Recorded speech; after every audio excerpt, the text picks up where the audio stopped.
So we will be waiting for another 2 minutes. There is some technical glitch on Neha ma'am's side.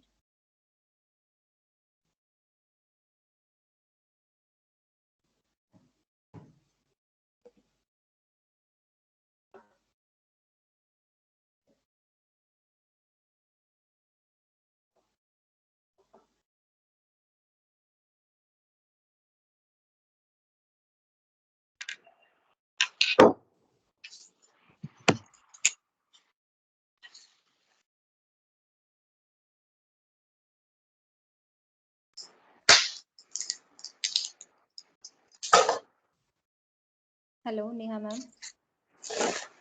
Am I audible? Yes, ma'am. Ma'am, shall we start?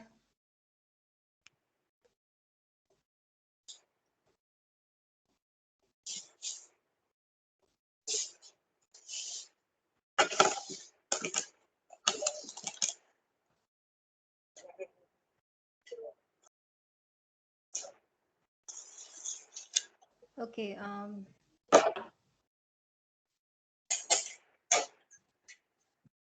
Hello ma'am, आवाज़ आ रही है आपको?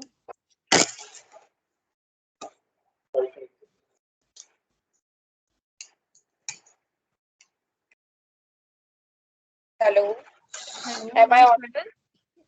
Yes ma'am, you are Audible.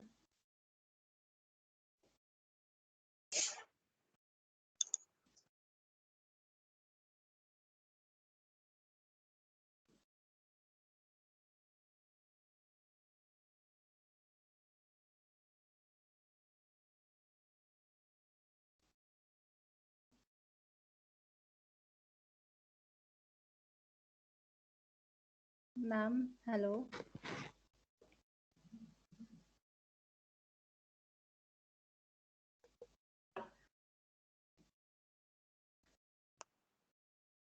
Okay, I think.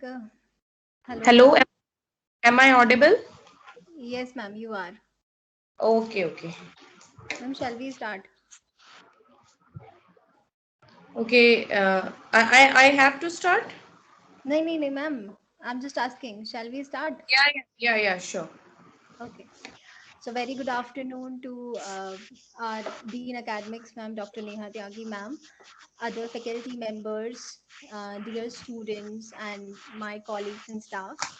So it is a very fine day to learn and embolden ourselves. So I, Lakshita Sejwal, AP, CSC, I welcome you all to this webinar, which is presented by our alumni, Miss Lovely. And so today we are discussing about what are the various prospects of software engineering in the.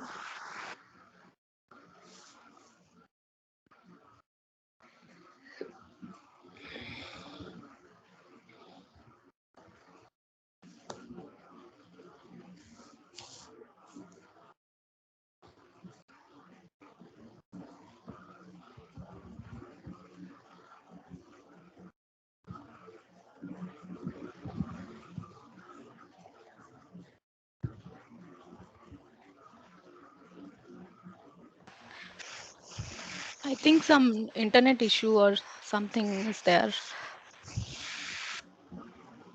Yeah, so on the behalf of Lakshita ma'am, I welcome you all. A very good afternoon to our director, sir, Dr. Sarkar, sir, our academic team, ma'am, Dr. Neha Tyagi, ma'am, and all other faculty members, and my dear friends. It is a fine day to learn and embolden ourselves. I, Simran Puri, the head coordinator of Institutional Innovation Council, welcome you all to this fifth alumni talk. Today we are having Miss Lovely Sharma among us as our special guest. She has completed her bachelor's in computer science engineering from KCIT in batch 2015.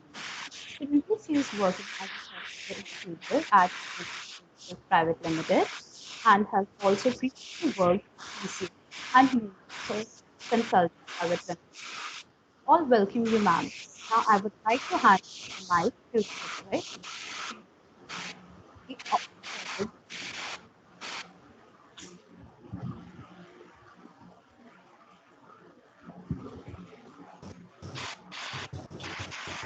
Am I audible?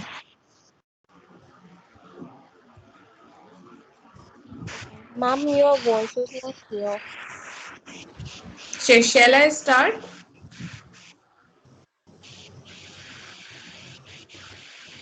Yes, ma'am. Yes, ma'am. Okay, You okay, may. okay. Thank you.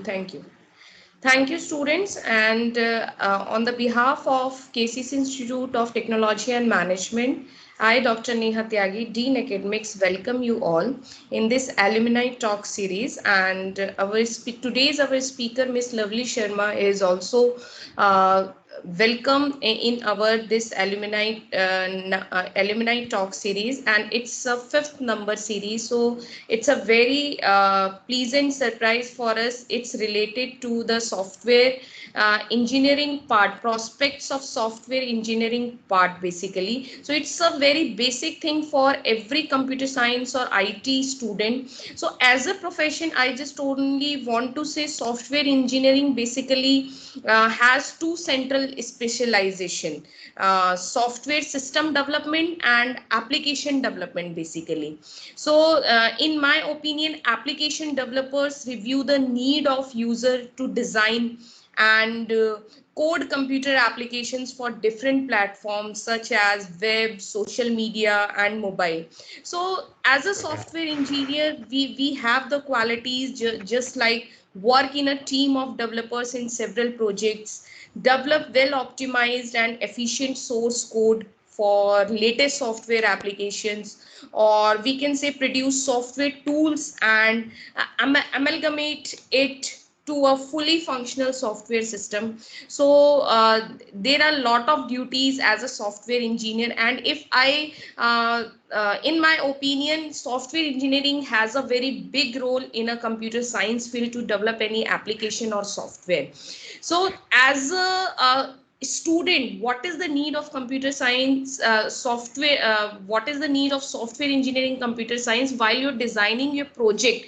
So before the coding, you must have to design the SRS, software requirement specification. So it needs the software engineering where you required all the skills of software engineering. So it's a very good field, and I hope all our students will take the part, or will take the fruits from this session. So it just also used to maintain and test software to ensure that it is working properly or not. So these all are the part of software engineering. So again, I welcome to our speaker, our alumni, Miss Lovely Sharma, and hope our students, junior students, will get the fruitful results from this webinar. Now I hand over to our student coordinators. Thank you. Thank you, ma'am. I'm Ritvik, head coordinator of IIC. Welcome you all in the fifth alumni talk series. Lovely Sharma ma'am is in the tech field from the past 5 years and have experience in ETL technology and data engineering with key components of AWS, Databricks, Redshift, Teradata, Snowflake, and SQL in health domain. Along with that, she has a amazing knowledge and experience in Python, Hive, basics of Spark, scheduling tools, etc. She is currently employed with Accenture Services Private Limited as a senior software engineer and has experience in various projects like national insurance data, data inbound, outbound. Also, she has done countless achievements in her young and bright career so far and is a brilliant ambassador for our college, who is continuing her lifelong quest for learning as a programmer and as a human being. We are honored to have you, ma'am, here. Now, I would like to pass on to Miss Lovely, ma'am, to enlighten us on our success story. Thank you, Ritvik, for the lovely introduction. So, hello all. My name is Lovely Sharma, and I'm 2015 batch of KCC ITM. And after passing from KCC ITM, I have joined Mercer Consulting. It's a health domain company, and in that I was working on ETL technologies like Informatica, scheduling tools, all these things. So there was two projects I worked on. One is data inbound and second one is data outbound. So I want to tell you what is data inbound and what is data outbound. So inbound means whatever files are coming to our company, we need to some trick and some logic we need to put inside those files, and then we need to pass on to the data outbound team. So I worked on both the teams, like inbound team as well as outbound. So in outbound, what we do, we put on the logic as per the requirement and we pass on to our clients. So these two projects I have worked upon in Mercer Consulting. And then after that, for around 2.5 months only, when because I got to know all the ETL tools and everything there. So I wanted to explore other fields as well. So I joined TCS. So at the time of interview, I gave TCS interview as well as Accenture interview. So I got offer from TCS beforehand this Accenture. Then after working for 2.5 years, this Accenture profile was on hold because I did not want to go to south location, and they were offering me south location, Bangalore, Chennai, these location, but my home is in Noida, Delhi NCR, so I wanted to have everything here. So I joined TCS, and then after 2 months I got again call from Accenture, and they were saying, ma'am, are you ready to join Accenture in Bangalore location or Chennai location? Then I asked how much you are offering. If you are offering a hike on TCS package, then I'm ready to switch. So they said, okay, ma'am, we are offering you hike on TCS offer, and you can join us. So I left TCS within, I think, 2.5 months.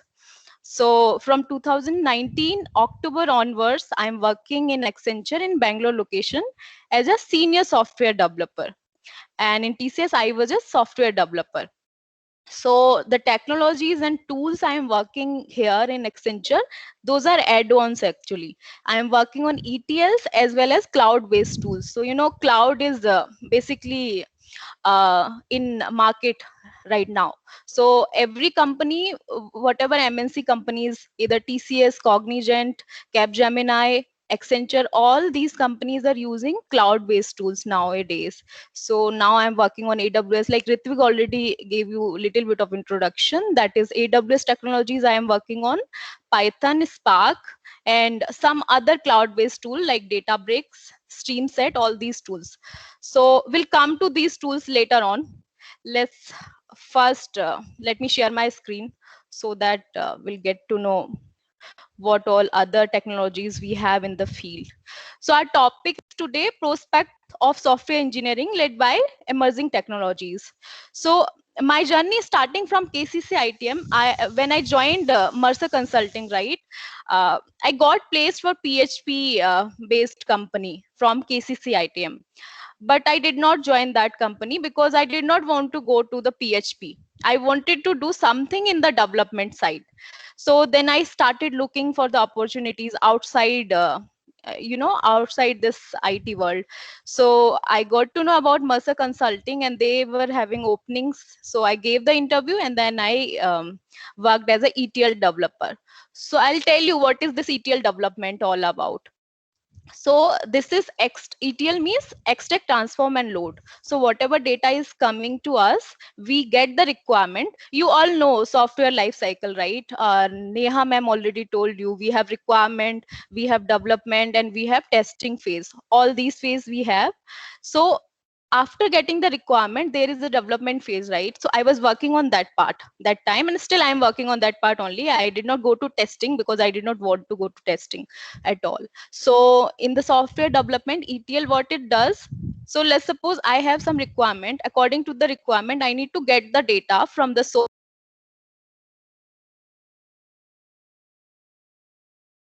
Top 10 students from the KCC ITM.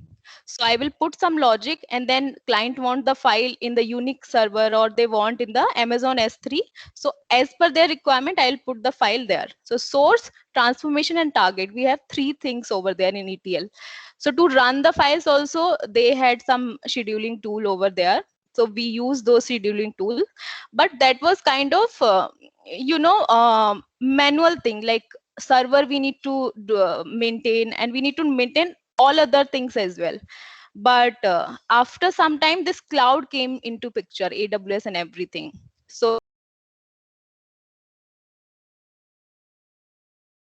in AWS, if I'll tell you, this AWS technologies, Amazon Web Services, you do not need to do anything actually.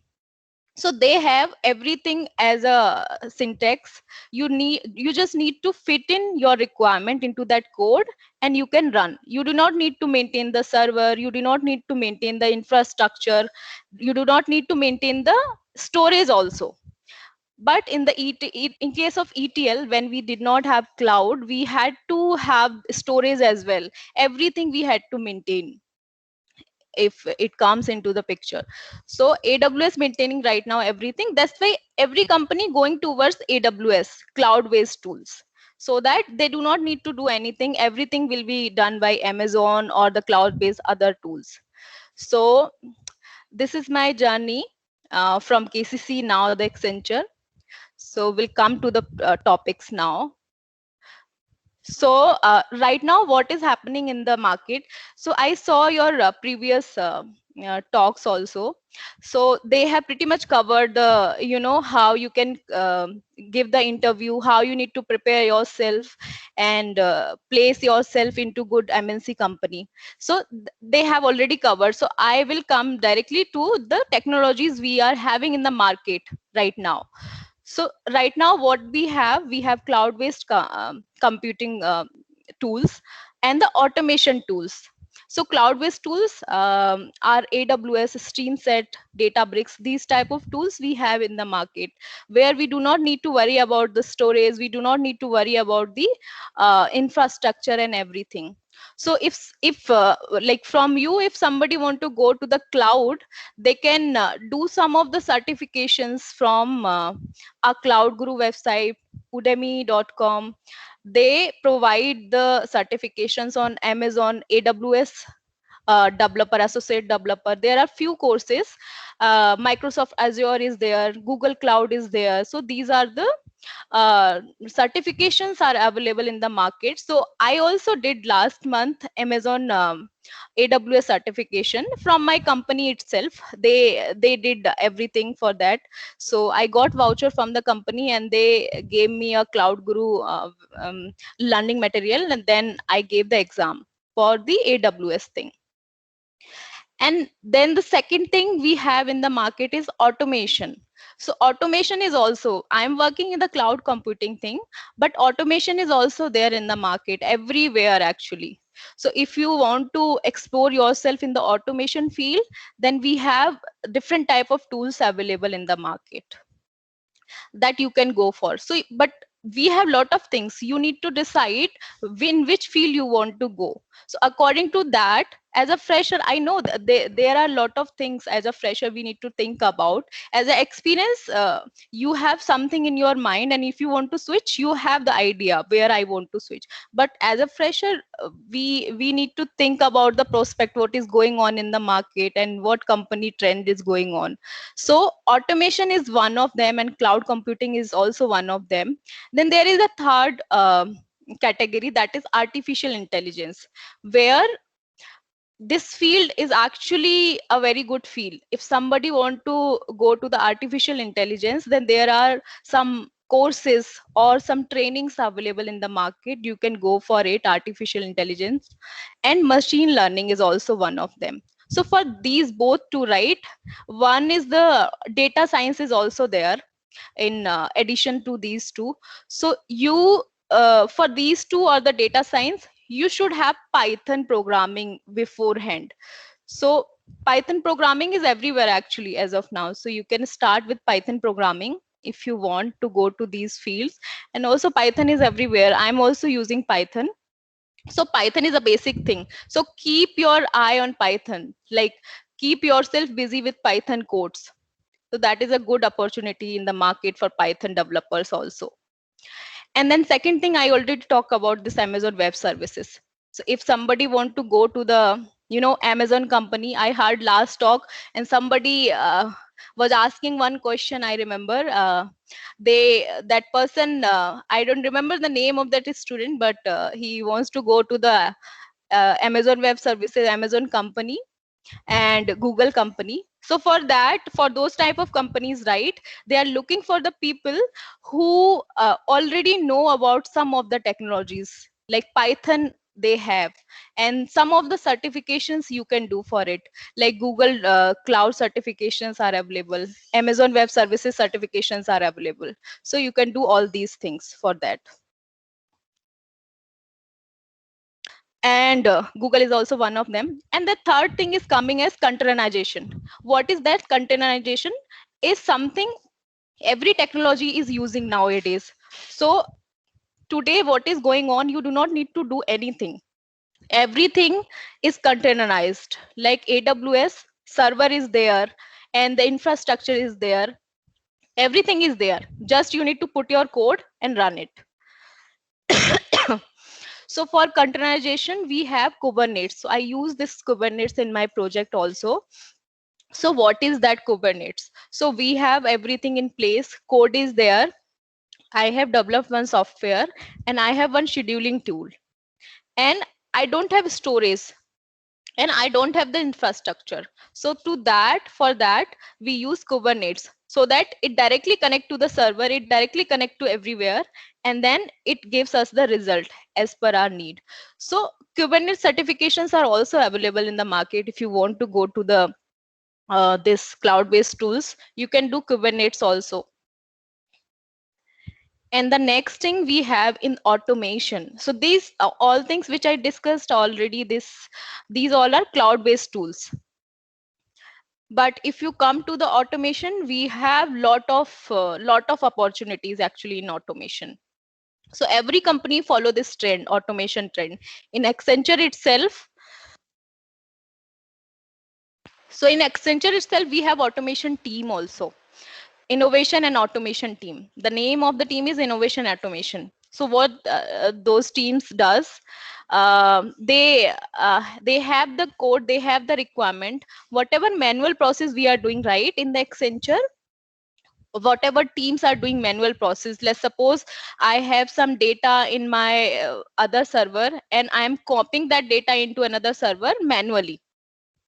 So for that also we have automation team. So what they will do, Accenture will give the requirement, this is our current process and we are doing something manually as of now. So can you do the some automation and automate our process? So they do this automation in there, in innovation and automation team. So we have very familiar automation, RPA, robotics process automation. This is very good actually. This is there in the market, RPA. So when I was in the Mercer, I wanted to switch the company, right? I was a ETL developer there and I wanted to switch my technology, whatever I'm working on currently. So I had two choices. One is a cloud-based tools I can go for, and second one is automation I can go for. So I was thinking for RPA that at that time, because this is also a very good tool in the market. If somebody is going to the automation and they can opt for this RPA. So RPA actually in the market, they are having various type of courses available in the market for RPA. This is also you can get it from udemy.com, a cloud guru, and we have lot of videos available in the YouTube, so you can check it out.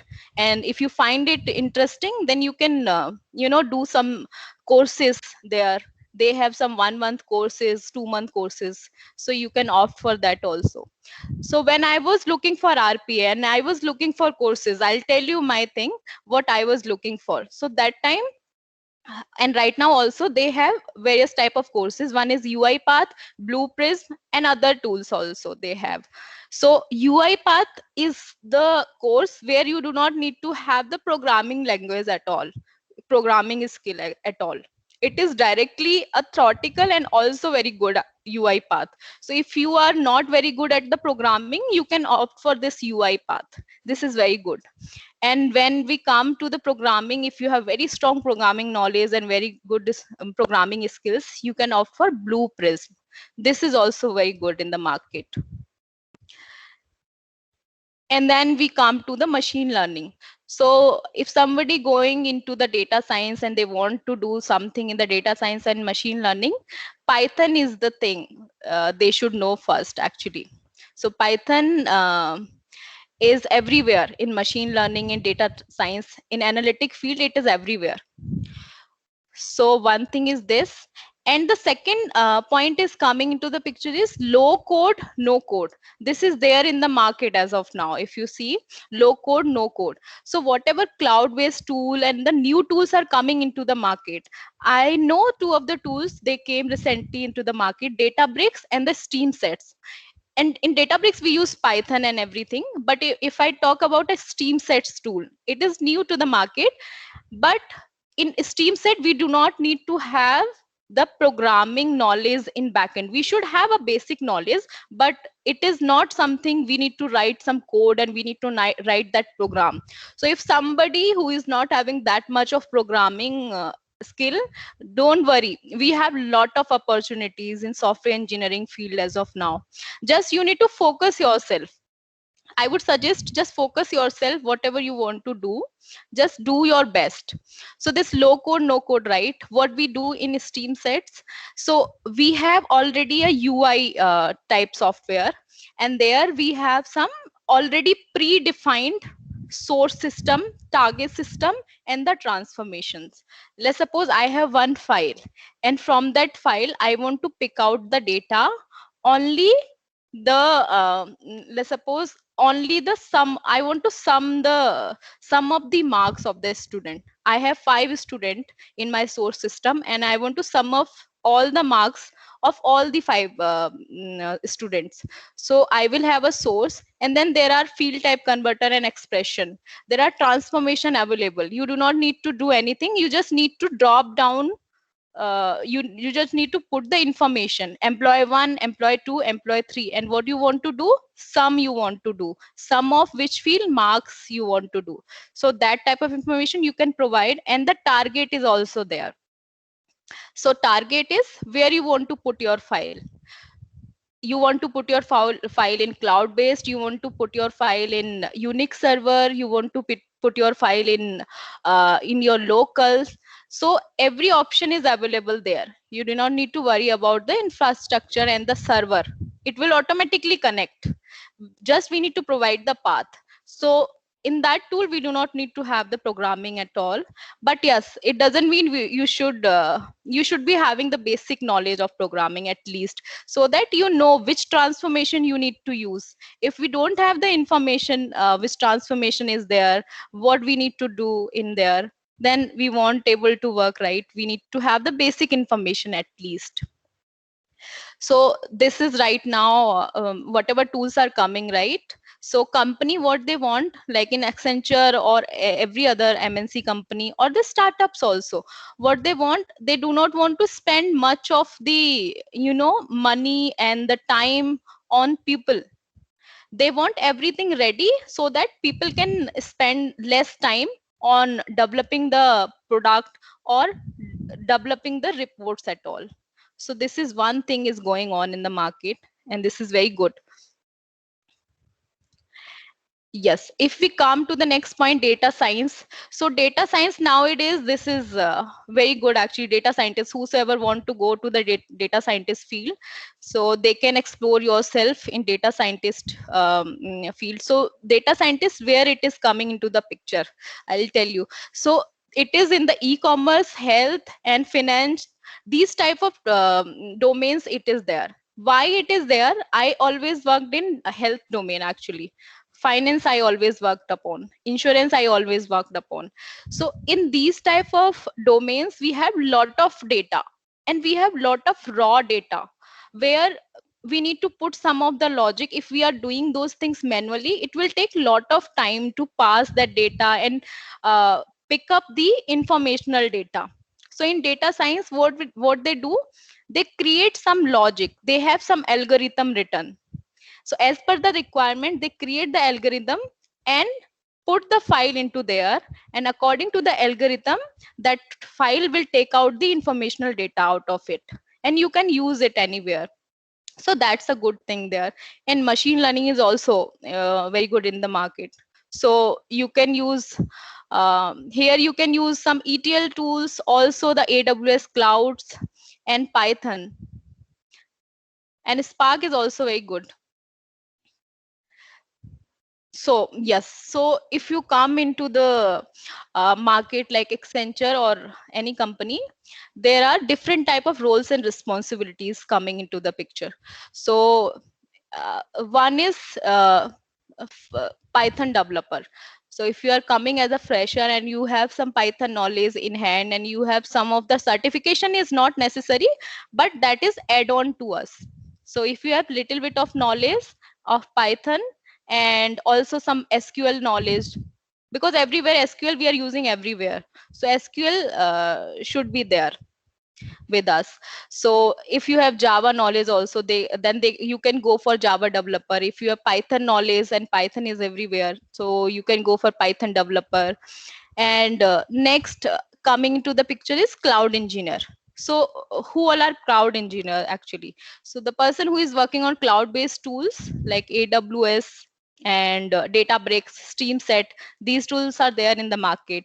And Microsoft Azure, Google Cloud, these type of cloud based tools, if somebody is working on those tools, that person is cloud engineer.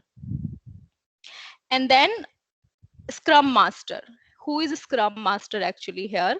So in every company, in my company also, the project which I am working on, that is a US based project. So I'll tell you, I'll take the example from my company and then I'll explain you what is this Scrum master role is. So if somebody want to go, if somebody is good at managing, like Scrum master, what they do, they take out the requirement. And right now we are not using waterfall model, we are using agile model everywhere. So what is this agile?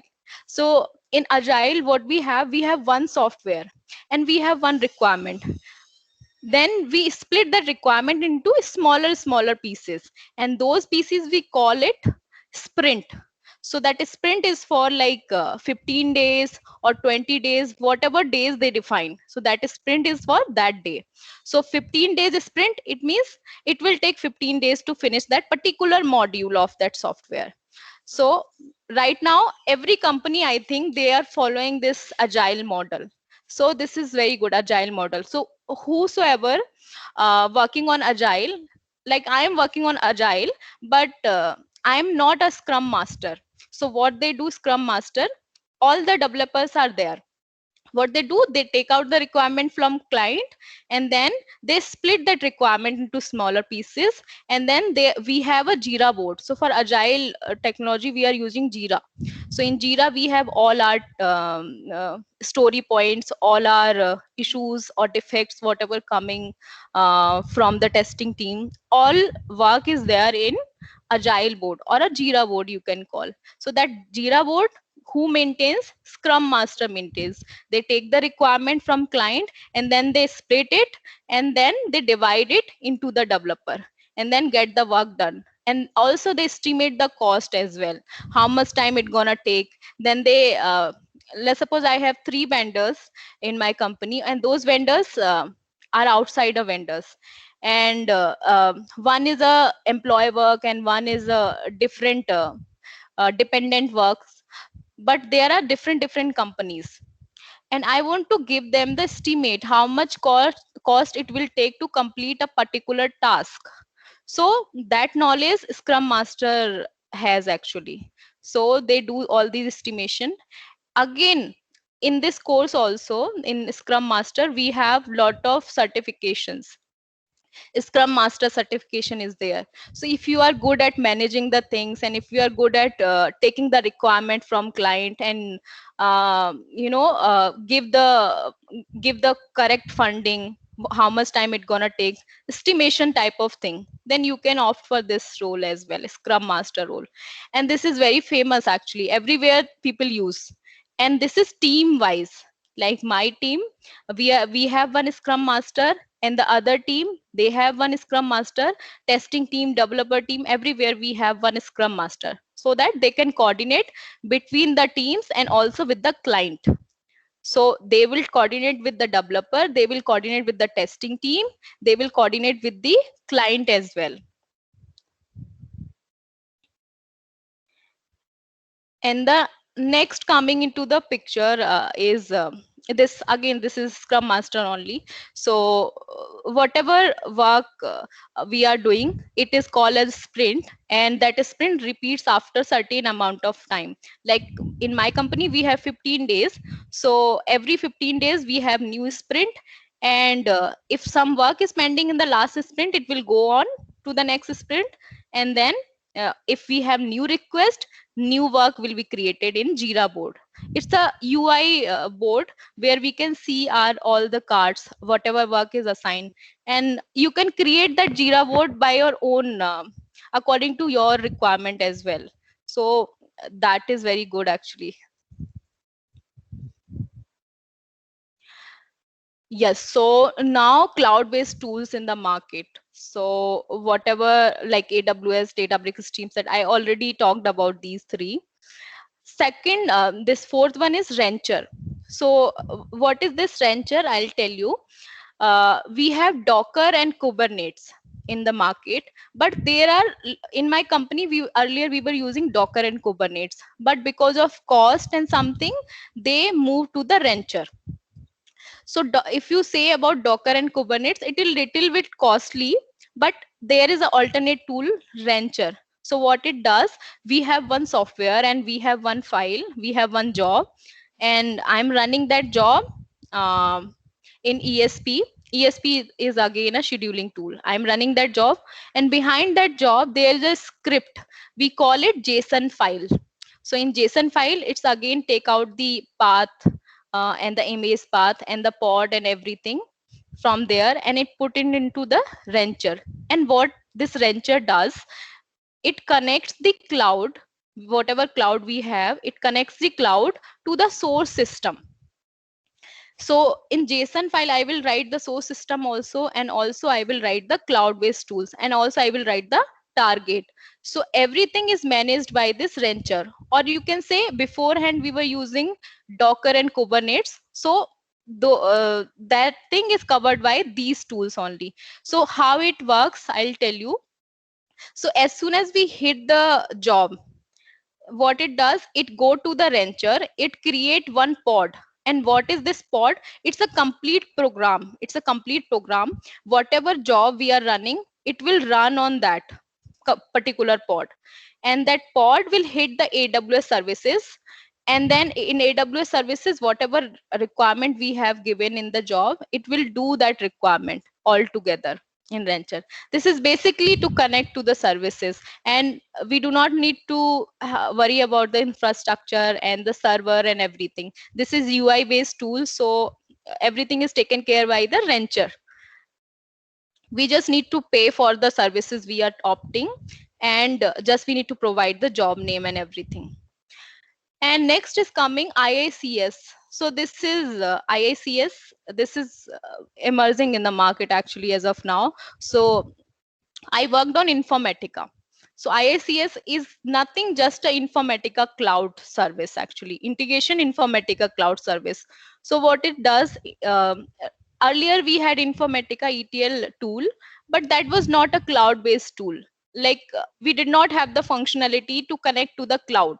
We had the functionality to connect to the source system, Oracle, Teradata, SQL Server, whatever it is, or by local file. And then in Target, I have the connectivity same. I want to put my file in Unix server or local, wherever I want. But there was no functionality for the cloud. But nowadays, if you see, every company is going towards the cloud. Then what Informatica company did? So this Informatica company enhanced their tool. Like Informatica cloud we were using earlier, now we are using IICS. So it is all together connect to the cloud, and also we can connect to our local server, whatever server we have. So just for cloud based technologies, Informatica also going towards cloud. So this is in the market. If somebody want to go for IICS, they can research about it. They can go on YouTube. What is this IICS? There are a lot of things available. There are a lot of free courses also available. So you can go and you can opt for it. Again, this Kubernetes, which I already explained. And this one is data harmonization framework. So what is this data harmonization framework?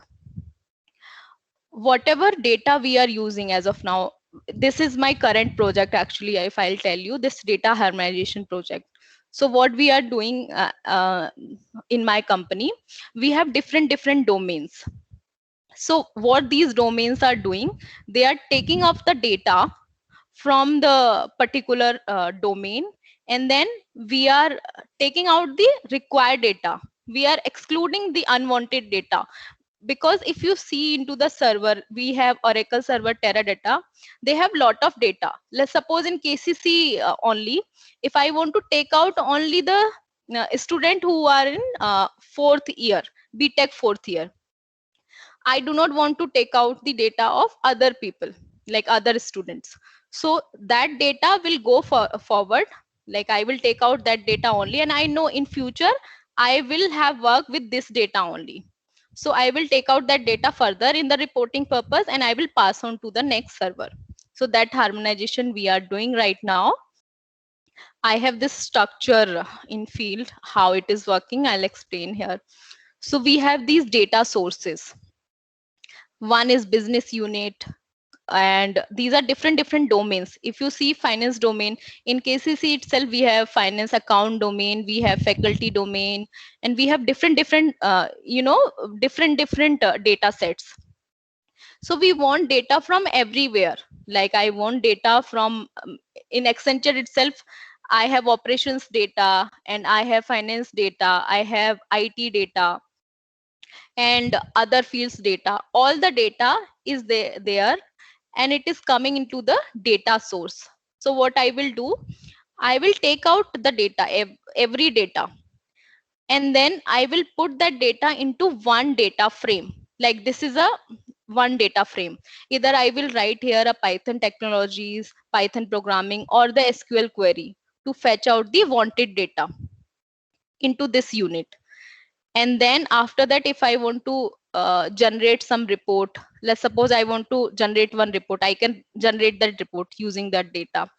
And if I want to pass on that data into the cloud, I can pass on that data into the cloud. If I want to use that data into some applications, I can use that data into some application. Rather than directly connecting to the source, these are different sources.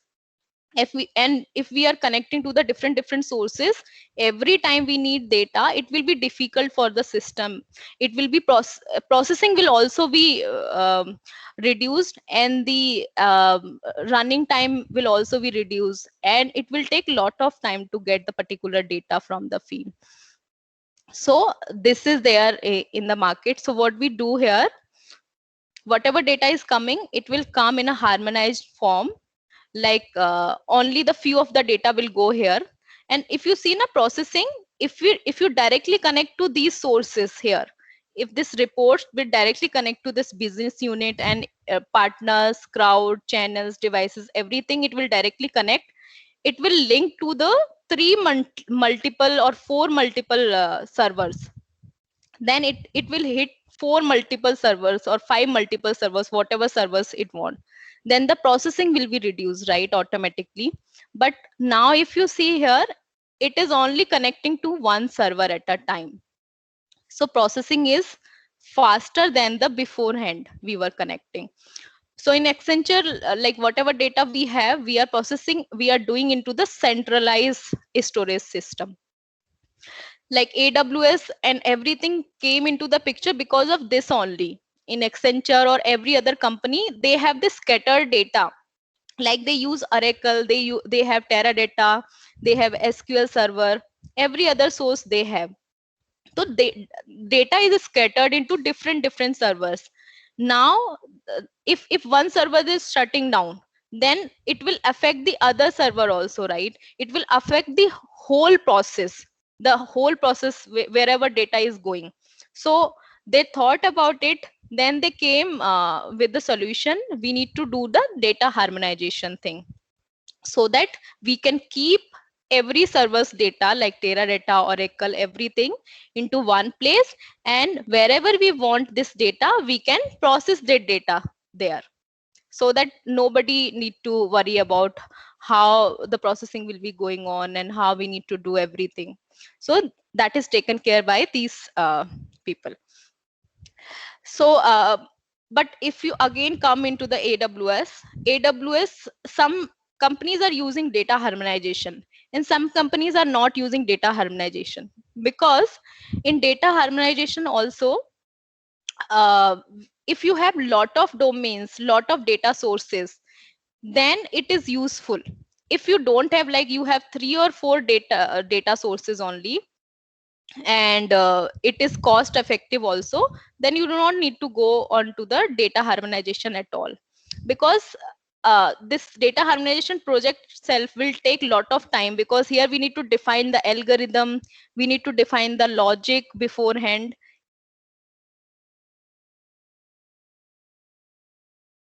framework, and in that framework we need to parse everything for all the project. So it will take lot of money and also lot of time. So some companies are following this trend and some companies following the different trend. So what is the different trend they are following is AWS.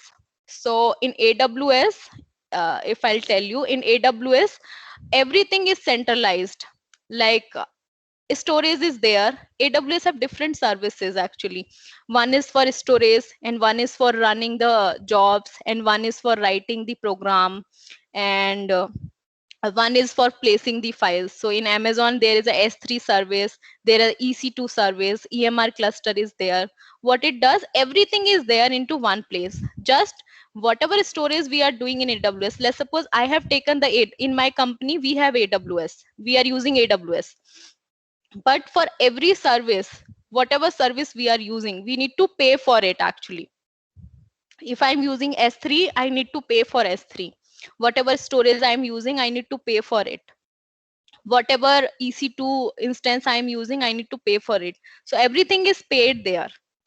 But if you don't have that much of domains and you have like 4 or 5 domains, company can afford that AWS service. Still we are using AWS service, but if this data harmonization will come into the picture, that whatever storage we are having there, it will go automatically into this data harmonization model. So these are the amazing technologies we have as of now in the companies. Or I'll tell you, like this is about the Accenture, and if you if I'll talk about the TCS, Cognizant, and Capgemini, somebody talking. Okay, so these all companies are going on cloud-based technologies and automation and innovation thing. So if you want to do something, there are plenty of fields and plenty of knowledge out there in Google or the this YouTube. So I'll tell you, I'll suggest 3 or 4 fields, whatever I suggest like earlier. So either you can go for the automation if you are interested into automation and these things, or if you want to do something in the software development part, or if you want to do something, you want to develop some project, then you can go for the Java also, Python language, programming language also. And also this is into the development part. And if we come into the testing, so I have not worked upon testing that much, but wherever we develop our file, we do unit testing, because developer need to do the unit testing. So we do unit testing, but after that testing team is also coming into picture. So testing field is also good. Again, is testing is also automated. Selenium we have for testing, and we have lot of new tools, automated tools for testing also. So you can opt for testing if somebody want to go for testing and they have some knowledge of testing, they can go for testing also. And testing we have some certifications as well, you can opt for certifications if you want. So yes, so this is what I had in my mind. So I have covered that which is there in my mind. So if somebody having some question, you can ask. Ma'am, am I audible? Yeah, you are audible. Ma'am, among the cloud services Accenture provides, can you Mhm. tell us something about cloud migration and even about cloud management and optimization, specifically about your organization? So yes, so cloud migration. Yeah, this is very good question actually. So right now, whatever things we are doing, that is going to the cloud migration. So right now the process is we are using ETL tools. Those are manual tools actually. We have some source, we have some target, we need to put some logic. So in cloud migration, what we are doing, we have done like 3 or 4 projects for cloud migration. Whatever files we had earlier in Unix server, we are putting directly those file into AWS S3. That is a storage again. So we are migrating our Informatica code into AWS. It means whatever code I have developed there in Informatica, going forward, I can retire that code and I have everything there in my AWS. So nowadays, what we are asking to our clients, we are asking them to put their file in AWS location so that we can directly pick the file from there. So cloud migration is nothing, basically whatever technologies we are using, we are migrating towards the cloud, like AWS cloud, Microsoft Azure. We are not using Microsoft Azure in my project, but I'm sure in Accenture, in other teams, they are using Microsoft Azure. Google Cloud is there. So yes, everything coding is there in ETL development or any other field. They are migrating towards